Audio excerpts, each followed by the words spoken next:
Now we are going to study, जो focus है ये चैप्टर का वो है मिल्स, ये लेक्चर का वो है Mill on freedom of speech and expression, correct?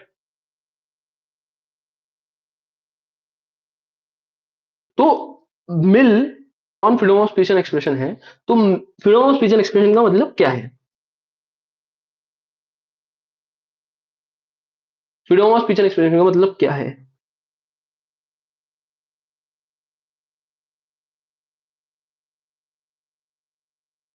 इसका मतलब ये है कि अगर मैं पब्लिक में या फिर प्राइवेट में, I have complete freedom of expression. अगर मैं बोलना चाहूँ कि सरकार का ये जो कोई अगर डिसीजन है वो गलत है तो मैं बोल सकता। मैं बोलना चाहूँ किसी के लिए या फिर कोई पब्लिक इवेंट हो रहा, मैं उसमें बोल सकता। I can do, I can speak anything I want. This is freedom of speech and expression. ठीक है। Freedom of speech and expression के लिए मिल बोलता कि जो स्पीच है, speech is the most exclusive gift of God to humans, right?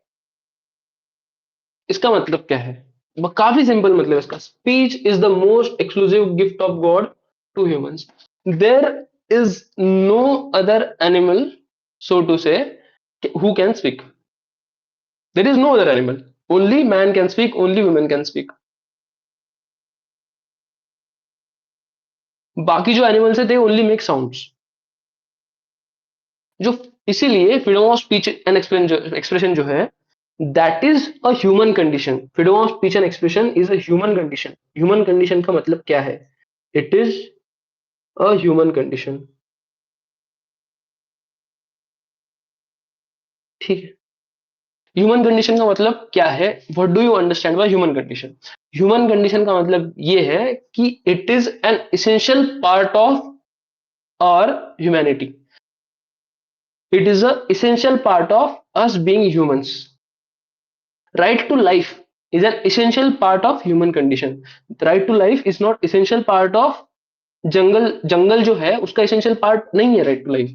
वहां पे क्या चलता है? वहां पे सर्वाइवल ऑफ फिटेस्ट चलता। ठीक है। Right to life, freedom of speech and expression are essential human conditions. These are human condition. Understood? Human condition का मतलब समझ गया?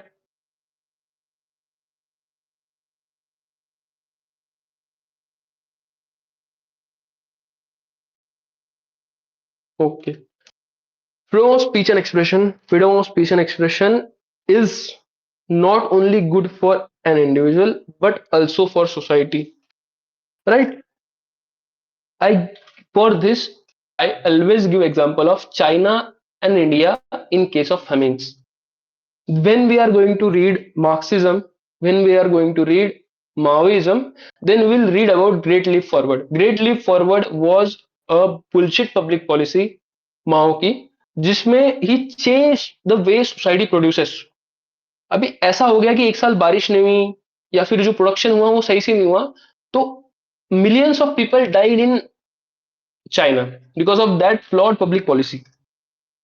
क्यों? क्योंकि उसके अगेंस्ट बोला तो माओ मार दे रहा था। बट इंडिया में there was freedom of speech and expression from start, right? अभी ऐसा हुआ कि इंडिया में कोई फमेन आ गया, तो पार्लियामेंट में जाके अगर मैं कुछ बोलूंगा तो ऐसा नहीं है कि आई विल बी किल्ड, या फिर मैं कोई न्यूज़पेपर में बोलूंगा तो ऐसा नहीं कि आई विल बी किल्ड।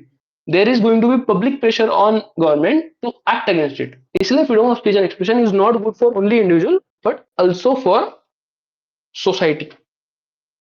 ठीक है।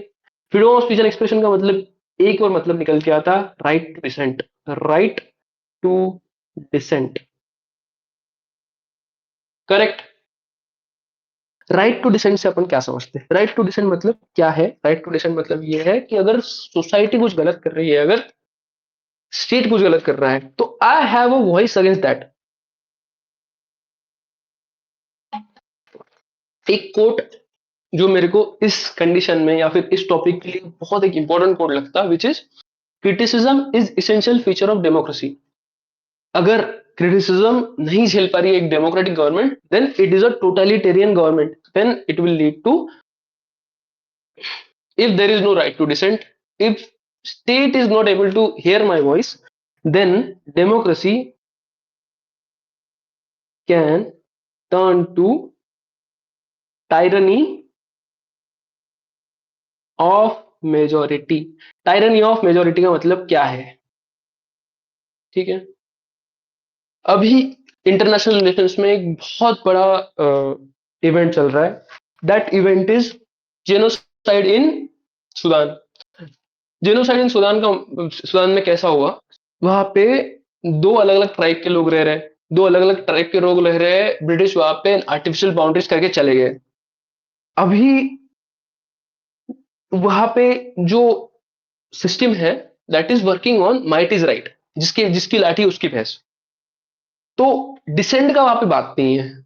ठीक है, if you speak against us, और even even even you are of different ethnicity than us, then we'll kill you.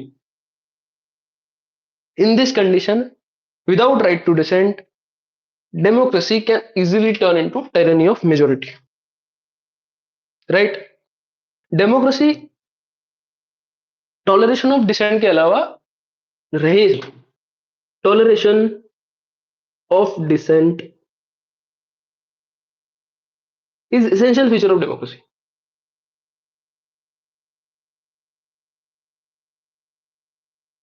There can be no democracy without dissent.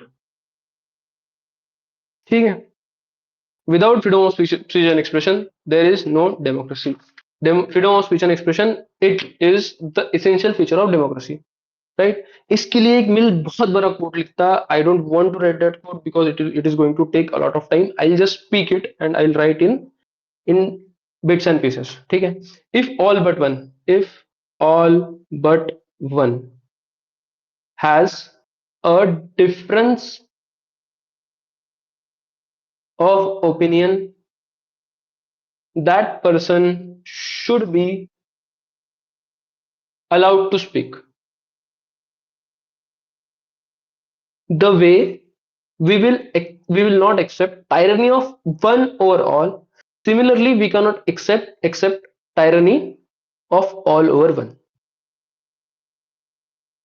ठीक है, tyranny of one over all is not accepted, and tyranny of all over one is also not accepted.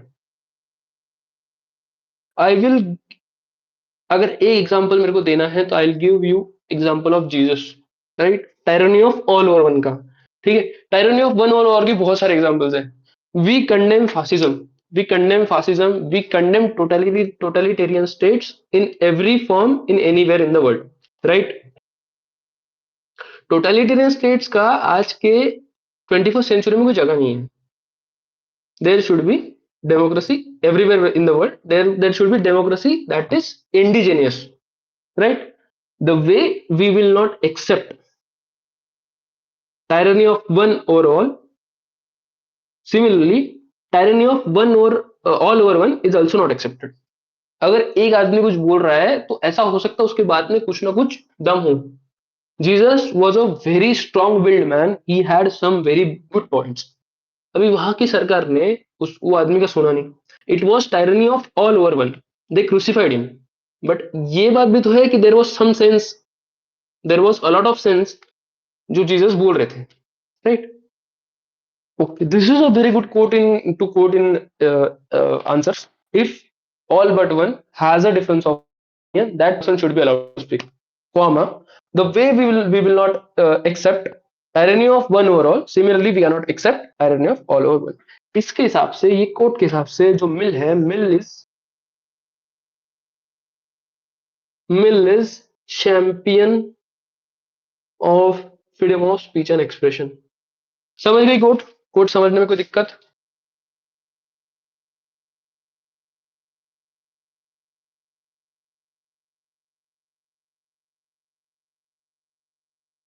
Okay, ठीक है। जो Mill है, Mill is champion of freedom of speech and expression. क्यों? सबसे पहले वो बोलता कि जो डिसेंट है is it is essential feature of democracy, criticism is essential feature of democracy, criticism feature of democracy. दूसरा, वो बोलता है कि even mad should be allowed to speak.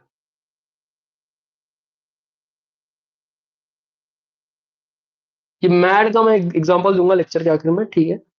उसके बाद वो बोलता, तीसरा जो पॉइंट बोलता, वो बोलता कि truth can be suppressed for long.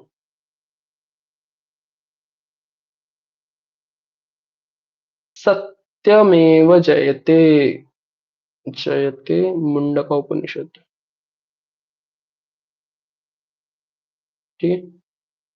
अगर ये ब्रैकेट्स में लिख दोगे उधर, तो इवेलुएटर को भी अच्छा लगेगा कि भाई डेप्थ है, सामने वाले के आंसर्स में डेप्थ है। ठीक है। Truth cannot be suppressed for long, truth will automatically emerge. ठीक है।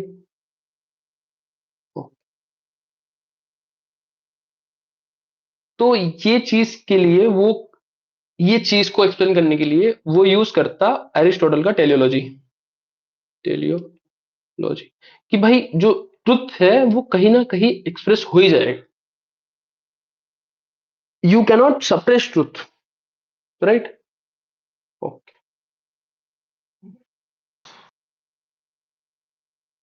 अभी ऐसा है कि कोई अगर फालतू बात कर रहा है, अगर वो कोई बोले जा रहा बोले जा रहा बोले जा रहा, इसका मतलब ये नहीं कि उसके बात में कुछ भी सच्चाई नहीं है।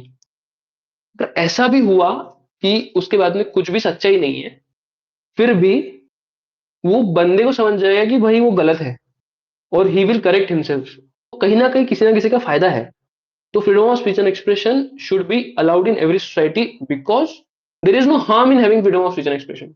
आइदर ट्रूथ विल इमर्ज, या फिर जो गलत बोल रहा है उसका करेक्शन हो जाएगा, society will learn from that. So freedom of speech and expression is a very good thing to have in a functioning society, because we can easily rectify mistakes if we have freedom of speech and expression, right? तो बोलता कि freedom of speech and expression should be given in maximum extent, but यहाँ पे एक limitation है, right. यहाँ पे limitation क्या रहेगा, यहाँ पे लिमिटेशन क्या रहेगा, वी हैव रेड मिल अच्छे से, we have revised Mill once और ट्वाइस। यहाँ पे एक लिमिटेशन क्या रहेगा, right. What do you think यहाँ पे लिमिटेशन रहना चाहिए?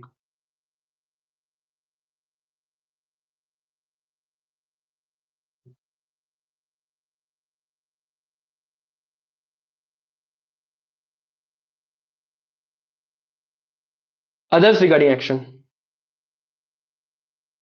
राइट। हार्म प्रिंसिपल यहाँ पे लिमिटेशन है, राइट।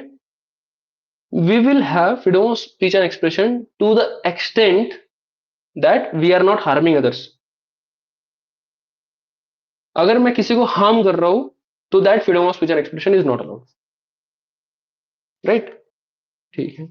तो इसके हिसाब से, जो अपन ने थ्योरी पढ़ी, इसके हिसाब से Mill is an advocate of deliberative democracy.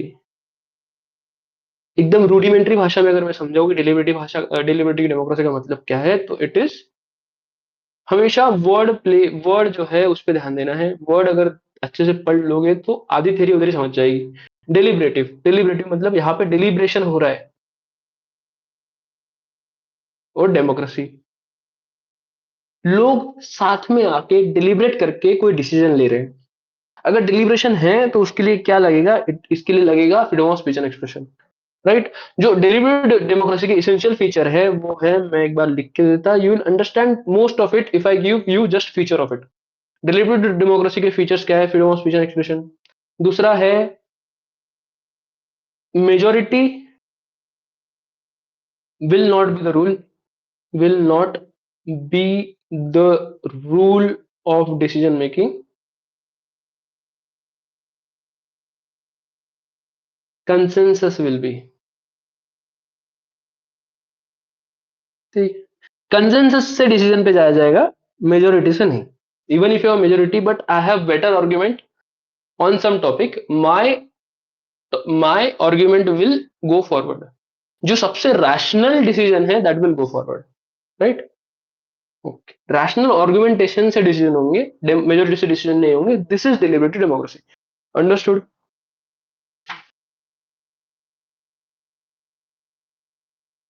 Okay, ठीक है। Freedom of speech and expression देख लिया, वाई, उसके व्यूज देख लिए freedom of speech and expression के। उसके बाद अपन ने ये भी देखा कि भाई उसके जो दो कोट है, सबसे पहले बोलता कि speech is the most exclusive gift of God to humans, it makes us humans, it makes us human. ठीक है, सबसे पहली बात ये है, राइट। अभी दूसरी बात क्या है? दूसरी बात ये है कि he is a advocate of deliberative democracy, जहां पे वो बोलता कि deliberation should be the factor on which decision making should be done, right?